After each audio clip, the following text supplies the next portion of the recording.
I talk to a spirit. She comes in my dreams. What is the path to awakening supposed to look like? To feel like? How do you know if you are on it? We ask these very sacred and sometimes vulnerable questions to many different women from all walks of life. A conversation that needs to be shared and heard. I'm Jo Hendy. I'm Amanda Parker.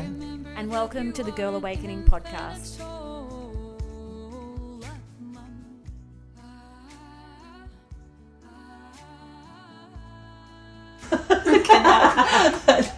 No, I can't not laugh. No. Good morning, Jo. Here we are on a Thursday. Thrilling Thursday, yes. Yeah. And we have another beautiful guest. Now, this little guest, we've been... I think I asked her a long time ago, maybe when we very first started, and she opted not out, but just not ready. Not timing, which we've had plenty of people say that to us, which is really beautiful. It's just taking your power. And the truth we around love. excited to in one way, but also knowing it's not quite right yet. Yeah. Where they're sitting. Mm-hmm. Yeah. So with this little beautiful guest, synchronicity would have it that I actually went on a retreat a few years ago, a couple of years ago. And, little old me that likes to stay on my own, and I couldn't get a tent on my own. So I had to go with somebody else. I was like, oh, who am I going to get? And it ended up being this girl, and we hit it off straight away. She's such a sweetheart. Beautiful. And she's kind of been around my space ever since. So she's part of the tribe, that's for sure. So I'm going to lovingly introduce Lauren. Lauren, what's your last name? Goninan. Oh, that's right. Yeah. Goninan, yes, thank you. Lauren is first of all a nurse, which I want to say because that's a really important role. We know that. Huge in service to humanity. Absolutely. Mm-hmm. And as we know, anyone that's actually ever spent time in hospital, it is such a hard thing to do. I could not do it. No. I got a weak stomach for starters. And just the level of care, some people don't do fluids very well. No, I don't do fluids very well. You wouldn't do well where I work. No. I see all the fluids. Yes. Ooh. So Lozzie, or Lauren, lovingly known as Lozzie, is a nurse. She is a holistic therapist doing lomi treatments and other extremely... I've had a couple and she is next level amazing. And also just more recently into the tallow market, which is this beautiful whipped it's 100% oil fat. grass-fed beef suet. So it's looks all natural, amazing. no chemicals or preservatives. Just super simple. Yeah, love it. Yeah. So welcome, Lozzie. Thanks for having me. Hello. Yes. So excited. Podcast. Yeah. Into bigger spaces. Yeah. We're breaking your virginity. You are. Yes. In the podcast space. I can say something else. You should attend. I'm not going there. Well, that's where we go here. Well, we do, and nothing's sacred, sacred, but everything's sacred. and like you were saying before, you did ask me a while ago and I wasn't ready. Yeah. And that's because the journey that I've been on wasn't complete. No. But now it feels like I'm ready to share that part of my story. Oh, I'm so excited. Yeah. Let's go. Yeah, let's jump go. in. How did your awakening... Oh, no, by the way, I just want to jump in for all our listeners who are international. Lozzie is a typical Australian way of interpreting people's names because everybody in Australia has a nickname. Yes. So Lozzie is, the interpretation and in term of endearment. Yes. Yeah. Thank you. How did your awakening begin, Lauren? I've had many over the last 5-ish years, and this one was quite gradual. The most transformative moment for me in the last 5 years was definitely when I got my breast implants removed. Yeah. And if you know my implant story, you know how big this decision would have been to make. It ended like a 13-year cycle of surgery complications and ended up making me face my deepest wounds around self-love and perfectionism. And that was the pivotal moment for me. I want to ask a couple of questions there because that's a deep... Yeah, we're going straight. Yeah, that is. Well, so first of all, I want to rewind. I want to go right back to why you thought in the first place you wanted them. Yeah, well, good question. I told myself a lot of reasons why I was getting the implants, but the real reason was that I was insecure and didn't think I was worthy as I was. Like when it comes down to it, that was the main reason. And at 19, that was when I got the procedure done. I believed that like boobs reflected your femininity, and because I didn't have them, I made that mean that something was inherently wrong with me on the inside. Yeah. I know. Oh, that's so big. Yeah, it's still like heavy for me to talk about. Yeah. But I'm ready to talk about it now. Yeah. And so I told myself, I just want to be in proportion. I just want to feel confident. But deep down, I just didn't feel worthy as I was. Something was missing. You felt like something was missing. Yeah, and I decided that I was doing this at 14. Like, there was no changing my mind. I was, 14. I remember making that choice. Yeah. The first thing I did when I left school was save all my money and went and got it done. That's wild, isn't it? Were you at all, like, awake, aware? No, not at all. Not at all. You were just like all of us, part of the crowd, wanted to fit in. I wanted to fit in, and like all my friends started to develop breasts, and I was like, why haven't I? Like, what's wrong with me? Like, and so like to continue my life and to be okay out in the real world after school, I knew that I needed to get implants, to like put a mask on, not have to deal with my insecurities. And at that point too, I didn't know how to deal with insecurity. It was too painful. I didn't have the tools.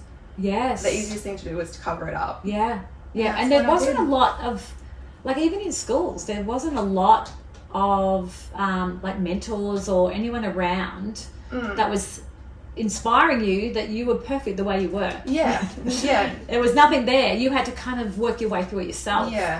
Was it something you were talking about with anyone though, like about how you were feeling, or like did you have a close friend or anything like that when you were 14? Or I did, but I don't. And she actually had large boobs, so like she couldn't relate to what I was going through. And I think a lot of the time I did bottle things up. Like I didn't really speak about it. My mum had breast implants, so I was like, I'm getting it. Like, but she had a deformity, like she kind of had to, but I made that a reason for me that she couldn't tell me no. Like I wouldn't take no for an answer. Like there was no one that could talk me out. I can feel that when you talk about it, like you had your mindset. That it was not changing. The fact that you were saving money for that and all of that, it was just like you were doing it no matter what. Wow. And have I told you my implant story? No. So let's share that, because I feel like this, like in my career, like you come a lot of my clients have had journeys with this, and my experience at high school as well was with a friend who was very big breasted, and her determination was at a point to have a reduction because of how her breasts made her feel about herself and things. So quite the opposite, but the same. You know, it's underlying absolutely, reason in a way. Absolutely, There's just like so much to talk about because so much happened. It wasn't like I got implants and then got them out. It was a massive 13-year cycle of constant complications. So what happened was before you start, because one of the burning questions in my mind is at 19, why any cosmetic surgeon was not asking you to seriously consider your decision. I went overseas. You're so determined. You had it fully planned out. I planned it out. So okay. So after school I saved all my money, then booked like a combined holiday where you go overseas. So I went to Malaysia. I researched it. I booked it myself. Like no one helped me. I just did it all myself. Incredible. And well done. You actually have to acknowledge that too. Because it's incredible. We all have this divine plan, or it's already happened, you know. So, but you know, for this, when we talk about the journey, we can now become more of the observer of it and go, "Wow, look how the universe delivered this and for me." What you can do when you put your mind to something. Like, I knew that was happening. Like in my heart, I was like, "I am. This is happening." But powerful. And so then I booked it, went overseas, and my brother, his friend, and one of my girlfriends came over with me, so that was really sweet to have them there. And so when the saving grace here was that it was an Australian company, so I was like, oh, it'll be fine. Like I didn't really stress about anything going wrong. That wasn't even in my awareness. But essentially I was one of those people that went overseas, got a surgery, and it was just like a horror story after that. So yeah, everything seemed fine until Yeah. I got back to Australia, and the healing just never really Happened? Yeah, I was just Yeah. in constant pain. Breast turned uneven, and that wasn't a problem before. It was just like I just didn't have anything. So I ended up reaching out to the company and just saying, like, they're uneven, Yeah. I'm in pain, like, Yeah. what do you think could be happening?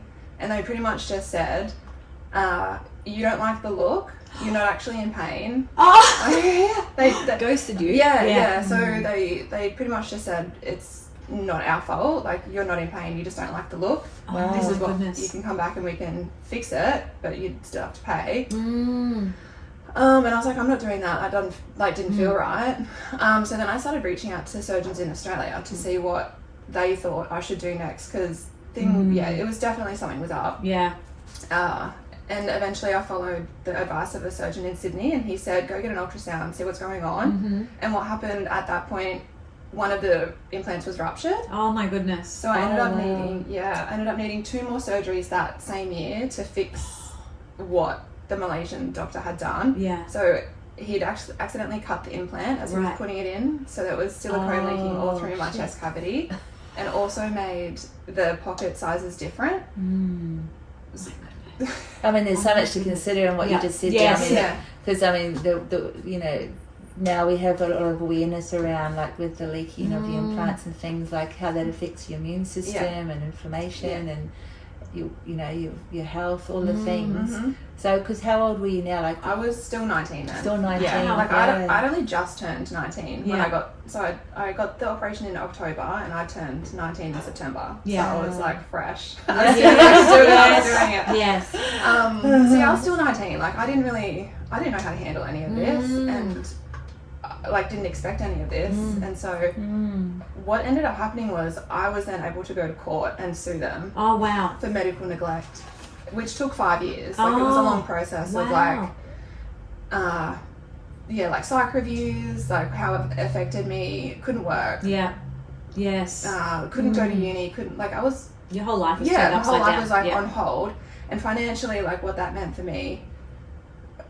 Yes. So which was good. Like that was the only reason I could take dedication. it to court, because it was an Australian company, and luckily I won. But because they're a dodgy company, they haven't paid me the money that they owe me. Wow. Yeah. So this again is like part of the, I guess, the entrapment of the situation, or the entanglement's probably a better word, where they're not willing to take responsibility for something that they're selling to people, and there's a high level of risk, although it's not seen as a But high selling level of it to risk. someone who's very vulnerable. Really, Yeah. Well, too. everybody Everyone is. is Yeah, in that really. situation. Like Yeah, they're taking advantage of that vulnerability. That And because instability. they're a dollar company, so I don't know what that means. Okay. But I'm assuming it means that they don't have money. Right. No, it means that they've just bought it. It's the way Like a that shelf, is companies. it like a shelf company or something? Yeah, it's the way companies can be set up, and Right. basically there's not anything behind it. Yeah. Yeah. So You know, that just was a how face. I it's a got out front of foot, and then the money paying gets me. funneled out. Yeah. It's Yeah. What a lesson. I know. It's not over. Yeah. This 19-year-old determined That's young just lady the is still very First determined. year. Oh wow. So you're not well. You're having to go through Oh, procedures gosh. here to correct something that is. So that was the first year, and that was 3 in that 1 year. And then after that, I carried on with my life and whatnot. And for a brief moment, having implants, like it was a mask. Like I could protect that insecurity and that vulnerability, but deep down, like there was still, I hadn't addressed the root cause. Yeah. So it was very short-lived. Any kind of reward or feeling confidence or, feeling good about getting it done or like I never really had that feeling. Which Later, is sad, that's a such bit a of an powerful irony, thing. isn't That it? makes me Because sad. but the universe has never been subtle with me. Like if I need to learn a lesson, it is so obvious, so painful. Because you're a big player, Lozzie. Yeah. Hello. Here today. And like reflecting now, like I don't know that I would have been able to learn it another way. Like, Yes. Yeah, like I wouldn't have made a different choice. Listeners, listen up. Because what I want to ask is, so when you were 19 and you were determined to take this step, were you intending to become a nurse at that stage No, too? no, So- I had no idea what I was Yeah. doing. Okay, Yeah. so it was basically You're just like, getting boobs. this is That's my it. first step and first stop, and then I'm going to think about And then things from I there. will, see Yeah. what I wanted to do. I initially was enrolled in tourism management, Yeah. Oh, but I dropped out of that because I couldn't keep up with the studies. Yeah. And then, Let's keep going with you. yeah. This is so what was I wild. up to? Yeah, Yeah, because first year, first year. 3 ops. Yeah. Yeah. Sued them, got that you won, but they've given you nothing. No, I've never received any compensation from them. Okay, wow. Yeah.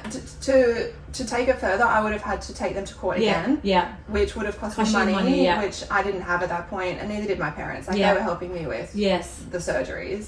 Yeah. So that wasn't something that they could really do either. Yeah.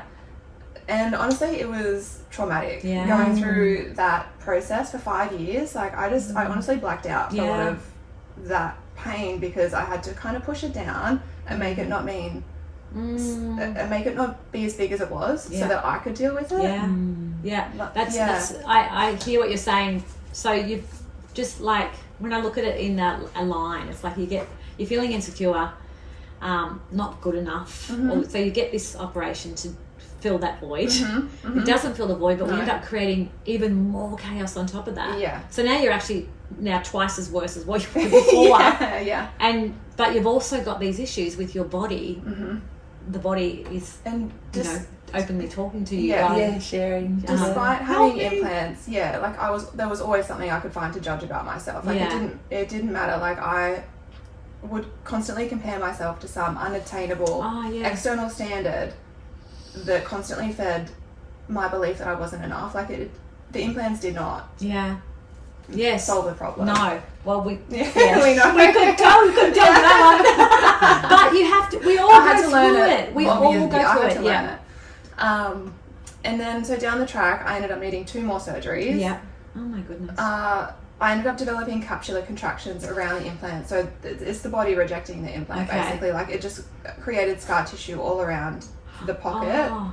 on the inside. And so I needed 1 in 2015, I think, for that. Yeah. Which during that, they had to scrape out a lot of my breast tissue, whatever I had, Yes. because it was covered Yeah. with scar tissue. And Yes. same when I had the leakage of the implant, they had to also scrape out some breast tissue for that.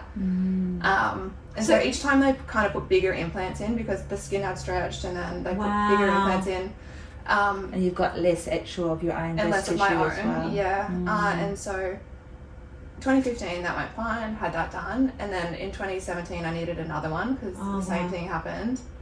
And at that point I was like, I just want them out. Like I can't do this anymore. Yeah. Sorry, That's all right. this is what happens when. Yes. Yes. Energy Energy moving. moving, yeah. Moving. Yeah. Yeah. So 2017 I wanted them out, and at that point I wasn't a nurse. I didn't have any medical background, and Yeah. I was still trusting in other people to decide for me what was best. Uh-huh. So, like, when I went to the surgeon, I asked him, like, I want them out. Yeah. And he said, no, that's impossible. You'd look terrible. Oh my God. Yeah, I can't do that. And so I just thought, Talk about getting a lesson, hey? yeah, I just thought that was not Yes. possible for me. I Yeah. was like, okay, well, now I'm going to have to be in this body for the rest of my life. Yes. That I just felt so claustrophobic. Like, and so, yeah, sorry. So for the 2017 operation, he ended up putting bigger implants in that were 680cc. I don't know what that Wow, means, but that's it a lot sounds of big. volume. People normally get like 300 or Ah. 200. Mine initially were 400cc, but then it just got higher and higher and higher. But I told him I want them out. Like Yeah. I just want natural, Yes. small. Yeah. Over Yeah. over all the bullshit. Yeah. I was just over it. I just couldn't keep going through the surgery, the complication, the healing. Like, Yeah. But not only that, my mind goes to as well. Were you in a relationship? Did you want to no, be? I couldn't hold down a relationship. No. Also, because I was so disconnected Yes. from myself. Like, and at that point, I hadn't also done any healing work. Yeah. Yeah. I was always open-minded. Yes. But I hadn't connected seemed with anyone like that could help something. me. Yeah. And so yeah, the older I got, the more uncomfortable I got, Yeah. because the more internal Yes. healing I'd done, the more uncomfortable I became in my Yeah. body. But so I ended up having the 2017 operation, had the boobs in, and then over time started doing the shadow work, Yes. especially the last 5 years. Yeah. So How did that come about? I just met Tash. Okay. And so the first session I ever went to her with was about my boobs. Yeah. I was like, I'm so uncomfortable, I need them out. And it just wasn't an option. So Yeah. we kind of had to work towards just focusing on me. Yes. And who I was. And Yeah.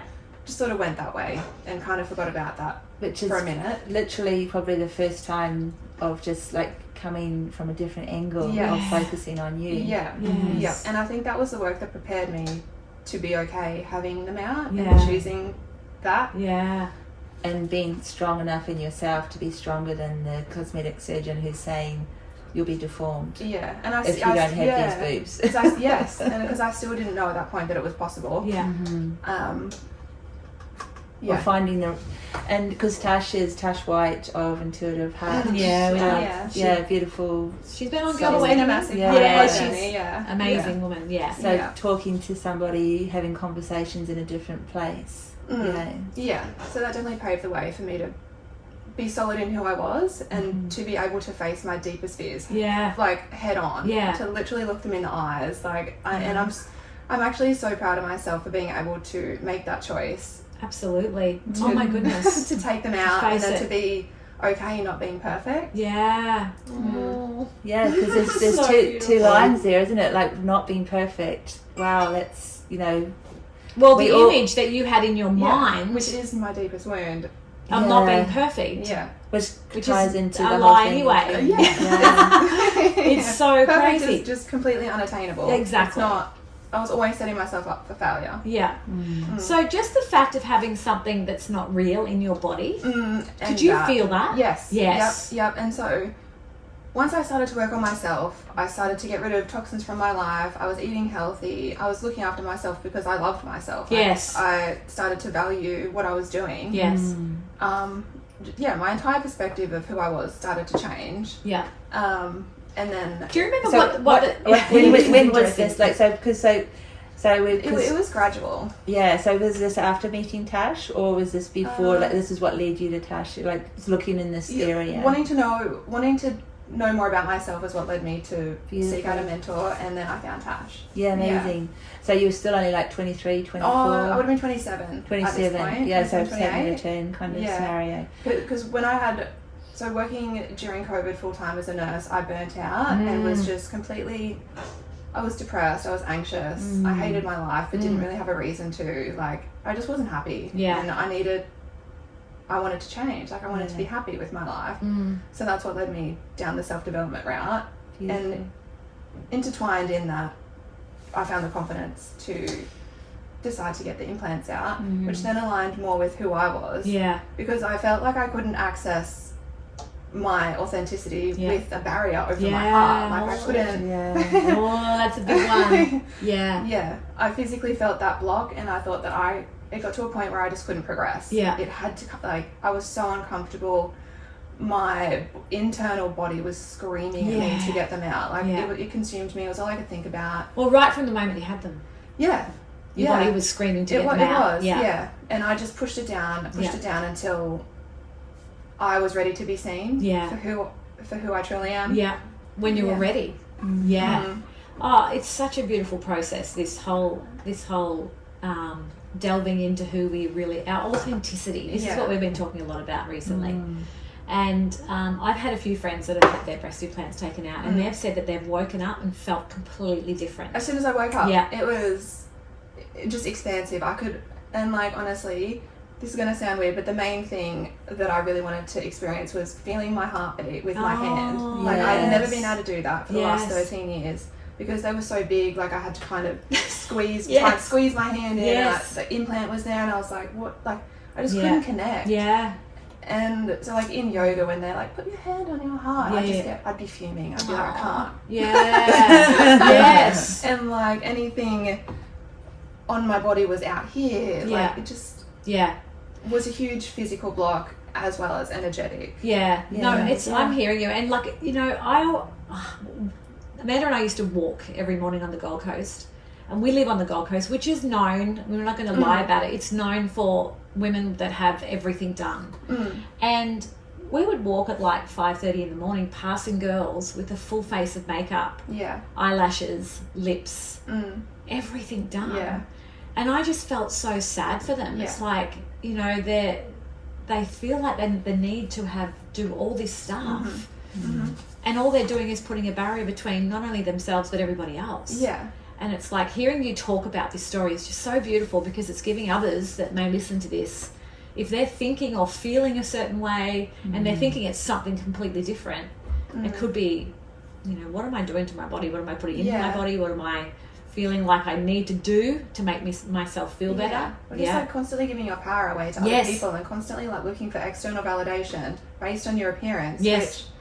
Which That'll is so never fulfill hollow. you. Yeah. Like, It'll never fulfill you. yeah, I learned the long and hard way that that does not get you what you want. That doesn't get you love. That doesn't.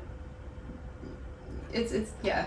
No, absolutely. Because basically it's like, because what you're saying, Joe, is that a lot of the people that were walking in the morning who were all very young as well. Very young, yeah. And you're sharing, Lauren, that you've spent most of your 20s in this space of trying to be fix perfect, something. and form a relationship with yourself through that avenue.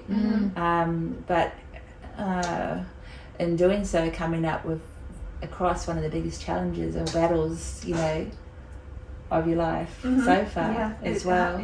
My biggest life lesson, and it's been the most painful, challenging period of my life, and to look back on that and know that I'm through that now. Like it just makes me so happy. Oh my god, amazing. it's wild, isn't it? Hindsight's such a beautiful thing. Because coming into like going into tour, because I wanted to be a travel agent when I was in high school too. It's so exciting to think about, you know, in tourism and you know all of, you know, so it's such a industry with a lot of vitality and all that kind of, there's a lot of attraction factor, but to shift from that avenue and being distracted because you had so much going on with your health that you weren't able to keep up with those studies. What then made you look at nursing as an avenue of a career? Because that's a different space again, and when you talk around putting your hand on your heart, you know, that's it's coming from caring, service, interest in people. Well, after having all those operations, I was like, I want to be in theatre. I want to sort of like be with people before their most vulnerable moments, or be with them when they're waking up from their most vulnerable moments. So that was kind of like a reason, and also my mum's a nurse, and it's a consistent job. No, absolutely. It's a bloody good job. And actually, I admire all nurses. It was perfect because I didn't even really apply for this job when I moved to Queensland. I just put in an expression of interest into the hospital, and I ended up getting theatre. So I think I applied for ED, ICU and theatre, and I got theatre, which worked perfectly because down the line the surgeon that did my explant works at no way. So so I didn't, that's sort of how it became that I knew it was possible for me to get this done, because a girl from work had posted a video of her traumatic experience with implants, and that he had done her surgery, and I was like, oh my god, I need to go and chat to him. I'm going to corner him in the hallway. Yes. Take your power. So that's what I did. I was like, and then I went and saw him in his office, and we got to chatting, and I was like, yep, this is happening. Oh, yay. He said I would need 3 surgeries to fix, like to take them out. So it wasn't just a simple process because of what I'd been through previously. With all the excess skin, I had the explant, the lift, and fat grafting. In the first surgery, and then in the second surgery I had just fat grafting. So I couldn't afford a third surgery. Oh my goodness, you poor babe. Too much. Like I my max was 2 surgeries, and I just had to trust that was going to be enough to be okay. And so much on the body too, hey? So much stress on the body, like it's already been through so much physically and emotionally and, you know, spiritually. It's like, whew. So I ended up doing that last year. I had the explant done. Everything was fine. I was amazing. Like I felt wonderful after the surgeries. I didn't have some big breakdown moment though, which I was like, oh, this is interesting, cool. I've come out unscathed. I'm good. And then down the track, my scars didn't heal very well. So old scars? No. New so these scars? are the new scars. So from the explant, they're quite big. So they're kind of like they're like 12 centimeters or something on each side. and also the lollipop, so around the nipple and down. Yeah. That part was fine, but it's more the underneath side that didn't heal very well. Like it turned keloid, it went purple, really thick and raised, and really painful.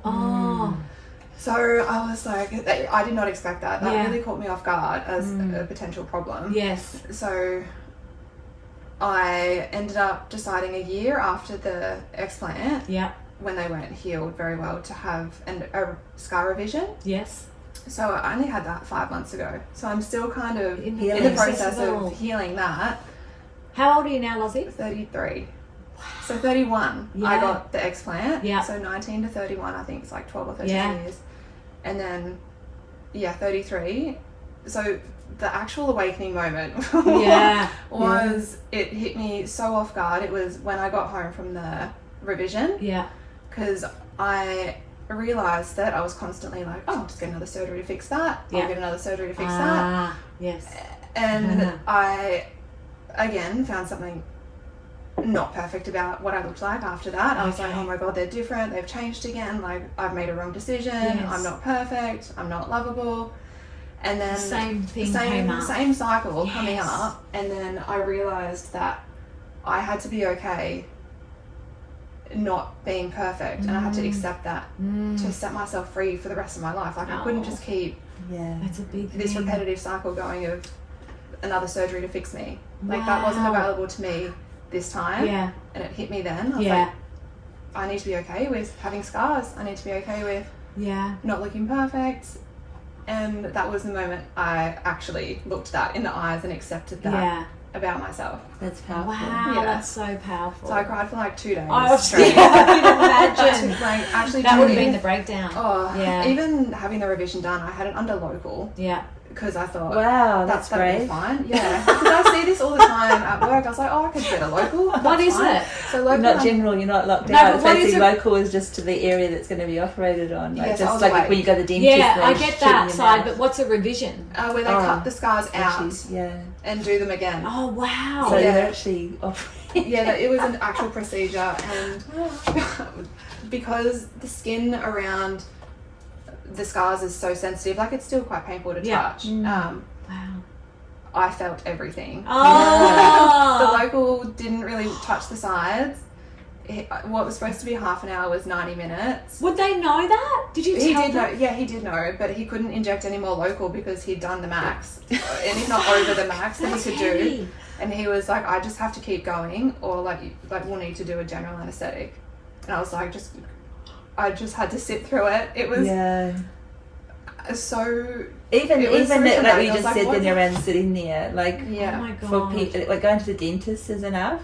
But to have somebody actually doing like a particular procedure on you when you're consciously there, and you can look if you want. It's like the universe is saying, Lauren, incredibly this is going to be the powerful. most painful thing you're going to go through right now. But at the end of this, that's it. Yeah, so that's what got me You're through. gonna I was like, remember this is the this. last time I'm ever doing anything like this. This is the last time, like, Spirit, get me through. Like, Yes. I was Calling in fighting back everyone. tears on the table. So I've just got to get through this, and then Wow. it's done. Yeah. And then, Okay, sure enough, I got home and I was like, my brain was already trying to figure out a way to fix potential problems. Oh, But- poor thing. Because that's what you had been That's sitting just with. what I was, then I had that amazing, like, revelation that I had to choose differently. Like, it was up to me. I couldn't just keep giving my power away to other people to decide when it was going to be done. Like, I had to choose to not get another operation, to be okay, That's being a imperfect. That's a massive Incredible. thing in itself, Yeah. isn't it? Just you making the decision for you. And I think that's a big one for women in general, isn't it? Being comfortable enough to choose what you want, not relying on others, really tuning in. 'Cause Had that's to what you do. choose, You have to really tune in. Yeah, I had to choose to break the pattern. Yeah. And it's curious too how our patterns can be tucked away in so many different expressions. Like from a 14-year-old girl who wants to be perfect. Like we all do. We all want to fit in. We all want to be able to be a part of the things. Yeah. But how we choose to go about that, and when you think around the courage of that little girl, of what she travelled through all those years, and her determination and the learning, like like to know what it means to be in surgery, and now you're working in theatre, your empathy for your patients and things like that. I mean, it's an incredible mirroring or reflection of, you know, the space you're able to hold. Yeah. But also then to sit under local anaesthetic and have a procedure which you're acutely experiencing shows an incredible amount of, I guess, detachment and that observer, as you were pointing out at the beginning, Jo, but just, you know, how committed you are to the process, whatever that process might be, and then the hindsight, the gifts that are there, and those, you know, those experiences, which are just, you know, very deep and on all the levels, you know. When you were speaking then, something came to my mind.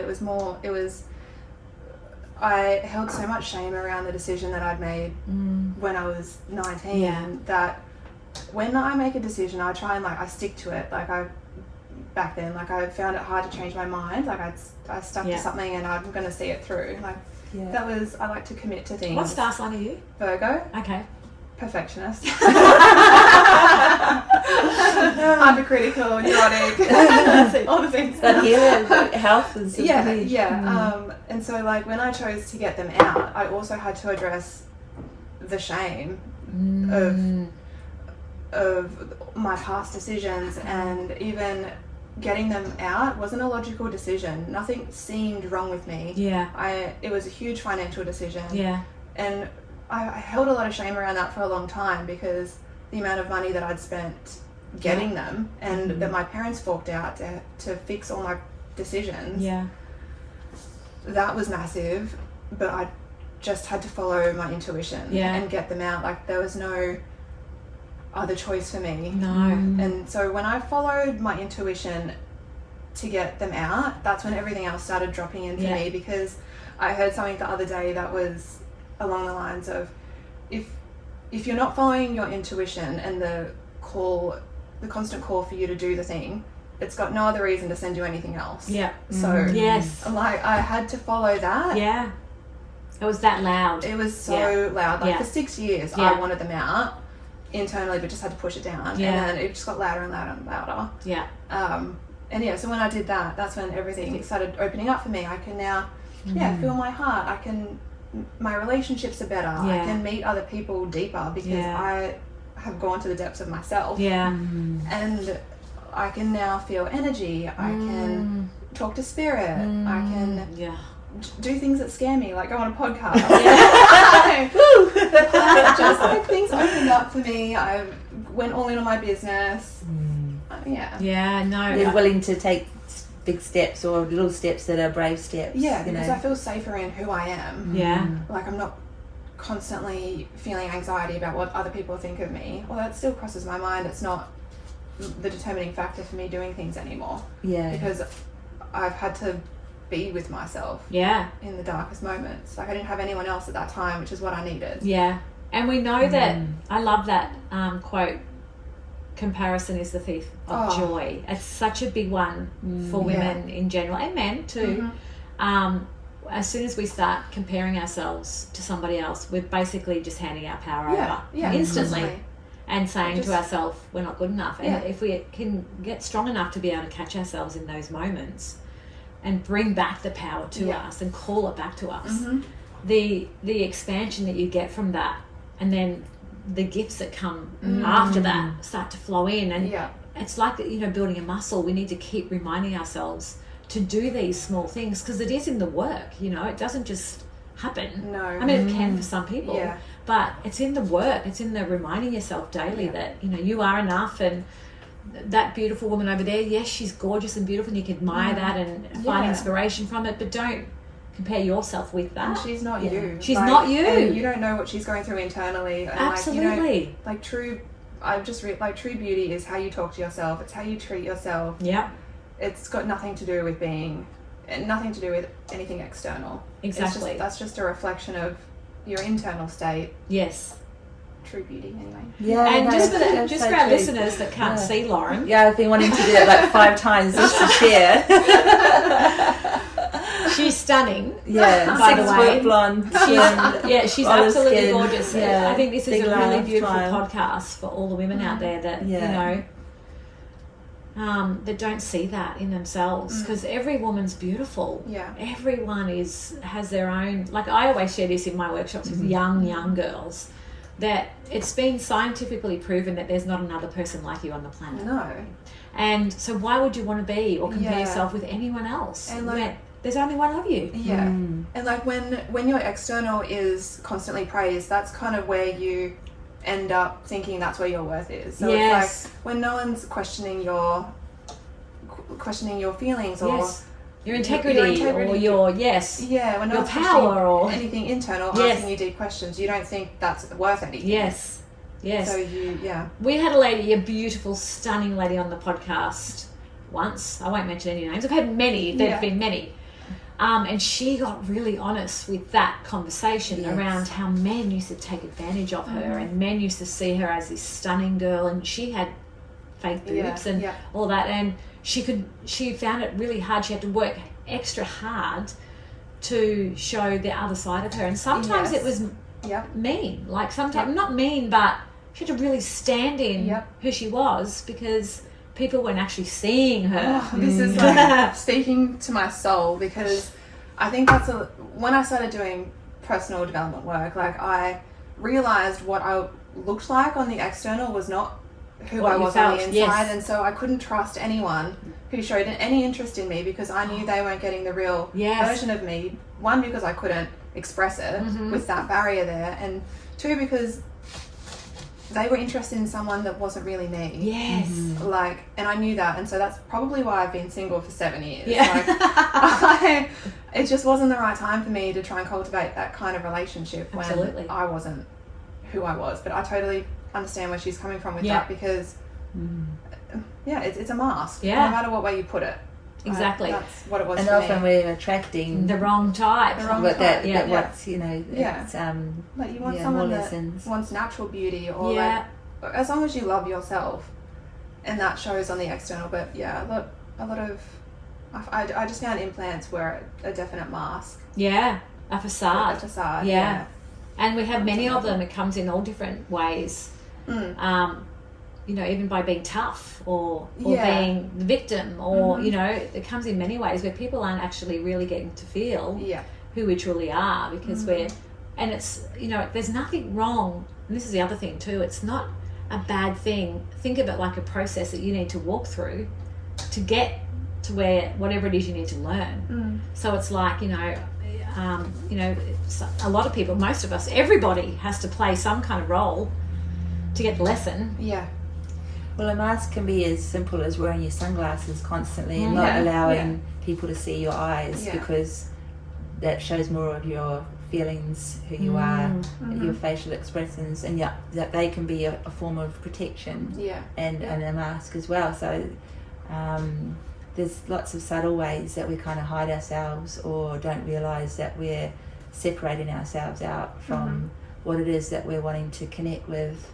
We just don't know what we're wanting to connect with. We think we do, and there's all these things that we seek out to create some kind of connection, but they take us on a journey until we really see what it is. You've got to feel safe enough in your body to be able to lean into the vulnerability. Yeah, and it's such an amazing feeling now to know.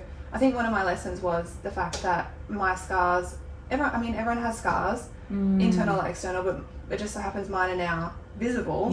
And the most healing part about it is I just don't want to hide that anymore either. Well, they're beautiful. So, that's your body helping you get to a place. And it's like part of my journey, and I can't change that anymore. Like it's I'm actually proud of them because of the decision that I made to get there. Absolutely. I especially love this story. First, we haven't ever had anyone on the podcast talk about this beautiful subject. So thank you for being brave and sharing the story. But there is a theme that runs through a lot of the podcasts, and it's around the body basically yelling at us when it gets to a stage where it just can't handle any more untruth. And we've had so many women on that have either had cancer or breast cancer, or they've had things happen to them, accidents. But it's the body that is yelling at them to say, you know, listen to me. Screaming at you. That's how I would describe the Yeah. feeling. And that's what I'm getting through you. It's like your body, as soon as you put those implants in, your body went into action. Yeah. And, you know, for whatever reason, you were supposed to have that journey. Yeah. I've realised that there is no pain like being disconnected from your body. Yeah. Like the How suffering that beautiful. I felt Oh, for that 13 years, like Yeah. being disconnected from myself. Yeah, just an empty hole. Like Yeah. that's what it felt like. I was just empty. yeah, And then as soon as I got them out, I just felt full again. yeah, Like I felt like me. I felt like I was home yeah. Yeah. after being kind of 1 foot in, 1 foot out. And the Yeah. uncertainty in that. What moving on, because we have like, it's gone very quick. I want to ask just, so you met Tash and you would have opened up a massive. Yeah, I more than anything, we didn't even really address the implants because Yeah. at that It point we wasn't didn't about think that there them. was an option with that. So Yeah. I had to learn to be okay with myself. Yes. And so we dove into, you know, upbringing, childhood, Yeah. all of the things Yes. that I needed to address Yes. to even get to this point, like to realize my deepest wounds. And Beautiful. yeah, Yeah. so that was kind of more the process and kind of learning to trust my intuition, learning to trust the steps I wanted to take and the life I wanted, which I had no idea. I was kind of just living life from what I thought I should do. Yeah. Which is why I was so unhappy. Yes. So yeah. Is that what you were calling the shadow work for yourself? Yeah, Yeah. Yeah. So you Yeah. now had a bit of purpose after that? Yeah. Yeah. Yeah. Mm. Well, I started my business, like, so I had, I burnt out at work Yeah. during COVID. That was kind of the catalyst where I started seeing Tash, where Yeah. I was like, I'm unhappy, things need to change. Yeah. Because Yes. again, that was such a huge space for anybody in medical fields, like with, you know, what everyone was having to, what the spaces that you were being required to work in, but also the volume of people that you were, you know, that were coming Yeah. for help, Yeah. and how you have required to help them under certain conditions. It must have been, you know, a lot of, again, that feeling of having no freedom. Yeah. I just felt trapped and just suffocated. And like, also I am quite sensitive, like I'll feel other people and I just constantly thought it was my own. Like I just I couldn't discern between someone else's shit and mine. Yes. So I just thought everything was mine. I'd take it all on, and that was draining. And like having the awareness now of what's mine, what's not mine, is so empowering. Yeah. That's And beautiful. that's been a huge journey for me because I'd never even considered that things were other people's. Yeah. I just thought everything was my Yes. fault or my problem to fix because I was never perfect anyway. Yeah. There was always something wrong with me, the whole perfectionist thing, like comparison. Yeah. And so, yeah, I just didn't even, That's so I interesting. just didn't feel whole as I was. Yeah. Or worthy, so I made everyone else's problem mean it was mine. Yeah. Yeah. It's a heavy take, isn't it? And you don't even, it's a big thing to not even realise that we're doing, isn't it? Just it's so easy to assume more backpacks, more backpacks, and in more a hospital backpacks. too, Yeah. right? It's already a negative place Yeah. energetically, and then to have that on top of what I was already going through. Well, there's a lot, so I've come a long way. Oh my in the goodness. last 5 years even, Yeah. but 13 years, like to look back on who I was, like I just, I feel so bad that I ever hated myself like that I ever would be so mean to myself, and now I'm kind, Yeah, which is one of the main shifts. To yourself. Yeah, to myself. Yeah. You can see that, and I know that when I had a treatment with you recently, I've had a treatment with you when you had your implants, I think. Yeah. And then I had one after. Yeah, you knew me before. Yeah. Before and after Yeah. patients with Lauren. And it's funny because you wouldn't know, like, you know, I wouldn't have known that you had all that going on. Yeah. No. I got very good at hiding. You got really good at hiding, yeah, Anything. because you were a sweetheart back then. But I did feel this time just a whole lot of certainty in you. Like you just know who you are, you know what you're doing. It was a very felt emotion that I felt in you. Which I have in me. I've found more of that in me too. Yeah. So it's interesting, that whole you know, reflection, self-reflection. Yeah, Coming full circle. Yeah. So So leaning into this space, can I, if you don't mind me sharing, like I remember having a conversation with you a couple of years ago, and you were sharing around, you know, what was going, you know, how you're going, what was happening in your life, and one of the things that you were sharing around was on your vision board was attracting a relationship, and you know, the person that you know that you wanted to share your life with, and these things, and what I was thinking before is you mentioned something about going within and the work that you were doing within yourself, and I was like, oh, how divinely perfect is it that you've had this opportunity to go within and love her and connect with her heart, and then, you know, not have this other, you know, have because relationships, there's so many levels that go on relationships, and where we're not in ourselves, obviously that plays out in our relationships and things too. And initially, like, I was again giving my power away to a situation that wasn't even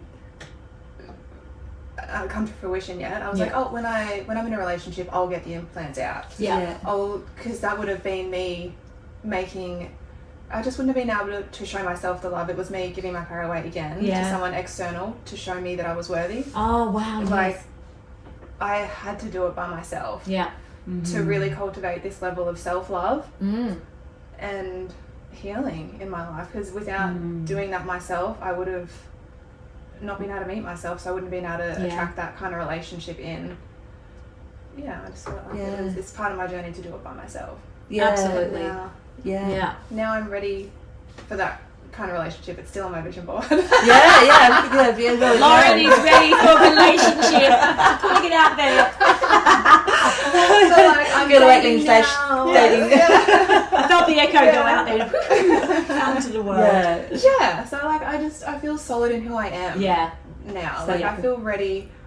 Like, divine timing is a thing. Like I couldn't have been in a relationship before, and that's why it never worked out. Now I can. I just envision that there's a full energy of this person coming into life, and just seeing all of you and kissing those scars with just as much love. That's always in my mind too. That's been something that's a vision I get.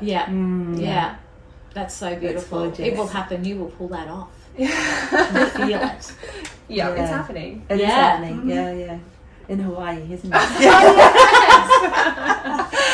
Because there's a beautiful, quite a few years ago, I remember reading this beautiful, it was like a poem, but it was a woman speaking to herself, and there was an outline of a body, and she was talking to herself, and how much she loved the map of her body, you know, this freckle here and this scar here and this wrinkle here, and how they all spoke of, you know, when she carried her babies, or when she had this procedure, or this happened in her life, or it was like a book of her life, and reflecting the relationship, how she's come to read her body in a way that is honouring that journey. And that's absolutely how I feel now. And I think learning that lesson is powerful for any woman, but like even going into childbirth and like having babies, like everything changes, and I'm glad that I've been through this now to cultivate that level of self-love and to realise that everything has your body is a map of your life. Like, why would you criticize it or hate on it? And I think like you get that wisdom the older you get. As well. Or that awakening, that epiphany moment. Lots of awakenings. Lots of awakenings around the body. But like, even like, I've got grey hairs now in my, like, this little mole here under my arm. Which I love that, because like, I love the grey hair. I'm like, I feel wise. I'm like, I've literally, I used to have a client with electrolysis, and she had one growing out of a mole here that she wouldn't. It was like honestly like a centimetre long or something, and she called it her wisdom here. She said, I feel like it's one of my superpowers. If I cut it or anything, I feel like something will go from my essence. It's they're just there. Like, I think when you've been through something like what I've been through, you just don't want to change yourself anymore. No, like, I just can't be bothered. You don't have time have to do that anymore. Yeah, that's the thing. I always go, I just don't have time to think about those things anymore. I want to be in joy, and I want to be happy, and I want to just be surrounded by the people that love me for who I am. Yeah. Free to be me. And if I and I want to love them, and you're not someone I want to be around. Yeah. That's it. Put on a show. Yeah. Yeah. No, it's so true. So with the going into like mythology, like the Amazon woman, and they as the Amazon warriors, they would cut off one of their breasts, on the side that they would carry their shield because it would get in the way. But it was also a symbol of their, their ritual rite of passage into that Amazon warrioress. So it's kind of it's a huge energy in a way, like our journey with our breasts. Yeah. Like connection to it's incredible how we have these journeys with the parts of our bodies, but then there's this mythology that also comes in, that we can, there's, again, carry in our conditioning, patterning, journeys with knowing ourselves, learning to know ourselves and loving ourselves. That is so much of us, but sometimes more than us. I just think is so powerful. And so powerful, and we're all connected in that lesson. I feel. Yeah, so we've only got to the one question. We have kind of gone through, but there's a couple of questions on here I do want to ask. It's going to be a long one. I don't know how to shorten that. Which I think this is relevant. So we've noticed a big shift in awareness around the word self-worth and feelings around self-value, which is kind of what we've been talking about. So what do you do now to embrace that more and live more in the moment of that, of feeling that fully? Yeah, so I would probably check in with myself to see what I want to do, because I do have that people-pleasing tendency. Yeah. I have done enough work now to know like where my boundaries are, and I try and speak my boundaries in a like kind and compassionate way, because by not listening to that's again giving that power away to someone else. And what was the question? How do you look after yourself? Do you have any like holistic what do you call it, like not intentions, but like it's a simple word. I don't even think of it. Like when you get up in the morning, like routine. A routine. Yes, I do have a routine. Yes. I see Amanda all the time on my routine. I go to the beach. So I need my me time in the morning. Yes. Like, Me too. Yeah. Get up first thing. Go get a coffee, raw milk. Go to the beach, sit there. I often see this little silhouette on the beach, meditating, facing the sun. I just kind of let whatever I feel like doing in that moment, like I'll listen to some music, or I'll listen to a podcast, or I'll pull some cards, or I'll journal, or I'll just sit there and feel the sun. Like I'll just do kind of my own thing in the morning for like an hour or so. So I do that without a doubt. I try and reframe like any repetitive negative thought patterns, which they still come up. Like I'm not absolutely things I still we need all to work have on them. things. I eat healthy. I don't binge eat anymore. I don't really drink alcohol. I just kind of stick to my routine, and so you love yourself. I more. love myself enough to stick to my values and my boundaries. I figured out what I value in life, and I take steps to do that every day. Like I take steps towards that. Beautiful. I love that. And that is such a fulfilling thing, isn't it, when you do those things and you continually do them, like make it more of part of your day. Then you're in integrity with what's on the inside, like you're not betraying yourself in any way, like so you does that make sense? Absolutely. It's like a grounding in your own centre as opposed to something that's outside of yourself. My routine isn't super strict, like I'll change my mind, but it's like that's still in alignment with my values. Absolutely. Because it's for you. No, I love that. And what I hear you saying too is like it's sort of like a little bit of ritual in the little in the things that you do in a daily basis, like that's in your lami as well, isn't it? Your treatments, like you you create a very ritual space Yeah. and a very present space in I that. love giving things meaning. Like Yeah. I don't know, like I want things to be deeper now. Have like, depth, yeah. yeah. Connection and all, Mm. which you do so beautifully. Thank you. So we are going to round this off. It's been really amazing, but I wanted you to share about your Lomi Lomi and what you do now and how people can.